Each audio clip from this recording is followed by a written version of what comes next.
This is a boat that got winterized in another shop and actually has numerous issues that are going on. I'll start with drive bottle was empty. Someone cut the supply line behind there and spliced it, and it's leaking. The gimbal bearing is dry and needs to be replaced. It didn't want to shift. Seems like the inner shift cable's okay,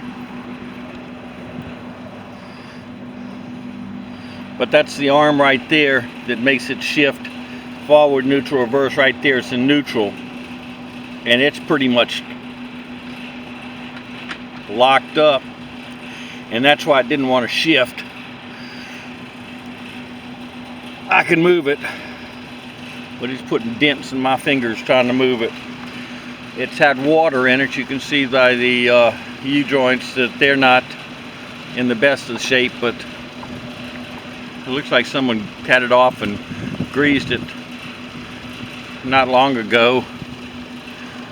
Might have had it out and greased it not long ago. I can't really tell on that part.